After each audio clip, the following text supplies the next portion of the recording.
there everyone, and I thank you guys so much for tuning in to yet another orchid adventure with me, Maria Young. Okay, so today I am in my garden and I'm actually decking out my orchid tree, feeling just a little bit like it's Christmas time in the summer. Of course, I have just finished coming from the forest area and I've harvested some natural fibers and some plants and things to kind of give my orchid tree more of a tropical appeal. So I definitely wanted to share some ideas with you, and perhaps it will spark your creative orchid juices to flow, and maybe you can get some ideas on how you may want to display some of your marvelous orchids. So let's begin, guys. So as of recently, I've been really focused on trying to display my orchids in more of a natural way. And I definitely wanted to use some natural materials and really focus on just giving them that natural tropical feel. So one of the ways, of course, to get that natural feel is to have your orchids mounted in the tree. And of course, many of your orchids are epiphyte orchids, so they naturally grow on trees. So I definitely had to find a way where I can get these orchids in the tree, where then maybe perhaps their roots can start attaching and then they will begin to grow just like they would in nature. So folks, what I've done here, and this is my Brassivola nodosas, I actually found a way where if you take a close look, I don't know if you can recognize the container that it is in, but that is actually a coconut shell. And I actually ate the coconut, which was pretty yummy, by the way. And after I finished eating the coconut, I definitely did not want to waste that very natural fiber, that coconut shell, and I thought maybe perhaps I can go ahead and put the orchid into the coconut shell and find a way to mount them in the tree. And that's exactly what I did. So folks, here, if we take a closer look, you will see all I did basically is kind of wedge them within branches and kind of had them where they're up against the tree. And this one as well.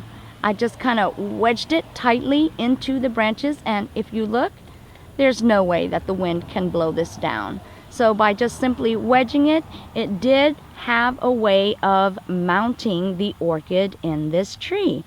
And if we take a closer look, I also did that with my Timpensis right here. This is my Encyclia Timpensis, and if I go ahead and move this beautiful dainty blossom, come on, work with me here, work with me. You will also see the shell right there that I've also just wedged this into the tree. So definitely this was an easy mounting project, but as you can see, it just gives such a lush and very natural, very tropical appeal. Oh, and let me not forget also, I have one up here as well, again using that lovely coconut shell, and that's my other nodosa. I actually have, I think, 4 different types of nodosas, so definitely just wanted a variety in my tree with a variety of colors. So definitely that is what I did right here. Okay folks, and you guys know that I have went absolutely Vanda crazy. It's Vanda insanity around here in my garden.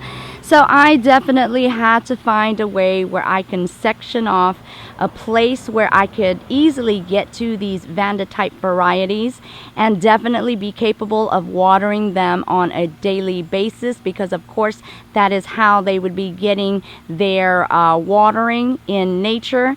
Throughout the day, they would be misted within the fog and also within the natural habitat of the rainforest and the jungle area. So I definitely want to give them as much water as possible, and this is the way that I would do it, simply by organizing it to where they are all situated in the same location, where I can focus my direct attention to them and only them. And if we take a closer look at the Vandas, you will see that they are throughout my tree. And you will also notice that they are kind of in a staggered effect. Because in nature, as epiphytes, these vandas would be growing throughout the entire tree, and as a matter of fact, in all sorts of directions, because they absolutely do what they want to do. So that was my primary focus right here. I wanted to grow them as natural as possible. And also throughout my tree, I've added Spanish moss, which gives such a tropical look, and also such a great texture and visual interest to the orchids. And as you guys can see here, folks, I also intermingled and incorporated the Spanish moss within the Vanda root system. Now, I know you guys have seen other people where they put so much Spanish moss on the root system in effort to retain the moisture of the Vanda. Well, in this case, folks, I water this daily and often throughout the day. So there is no necessity in keeping that moisture. And because I don't have that necessity, folks, I definitely did not want to take away the beauty and the characteristic that is well noted and very popular with the Vanda orchid, which is its phenomenal root system, by covering it up with a bunch of Spanish moss.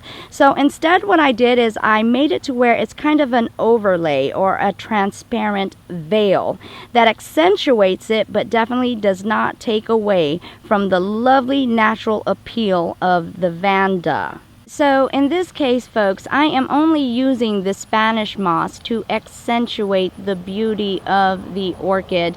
So I am just using the Spanish moss sparingly on the Vanda roots. And just in case you guys missed it, I am also doing the same thing with my Encyclia tempensis, where I am only lightly enhancing its beauty with the Spanish moss. And right here, folks, is my infamous science project that you guys know had undergone an extreme propagation process, and we're still waiting to see what happens, by the way, which I am going to be updating you often on these little gals. And if you guys have not seen the video on that, I actually have two. One that shows you the extreme propagation method in detail, and of course the second one which shows you the update of its progression in healing. So definitely, if you haven't seen those, check those out. But this is the Phalaenopsis propagation as we stand right now. And as you can see, what I decided to do, because they did look a little bit awkward, just one leaf, and they did look like they had been cut in half, so I definitely had to disguise the awkwardness. And I did that by simply adding, again, the Spanish moss and a few pieces of Tillandsias, which really gave it such a nice appeal. And if you look right here, you can still see the nice shape and form of the actual roots of the Phalaenopsis. And definitely you're also seeing these wonderful leaves protruding and also cascading downwards. So definitely gives it such a natural, nice texture. And folks, I do want to show you something very awkward. I have to show you. Okay, so this is the actual spike, or I won't call it a spike, it's called a bract of the Tillandsia. And as you see here, this has already been spent. All the blossoms are gone. And these are the seeds. And some of the seeds actually did not have a chance to blow away. It's been raining a lot here.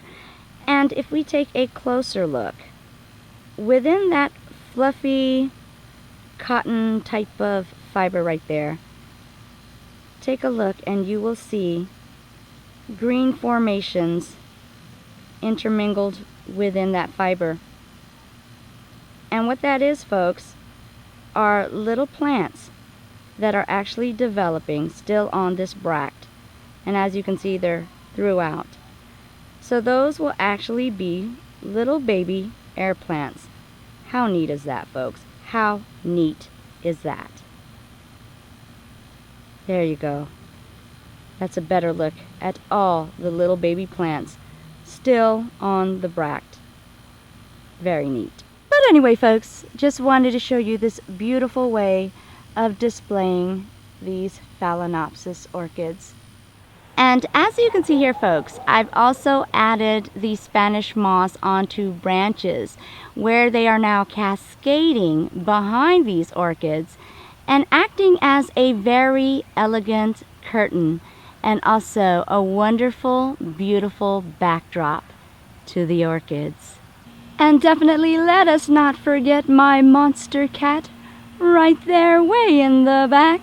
I also accentuated her with the Spanish moss, and she definitely looks like she is in the Amazon jungle.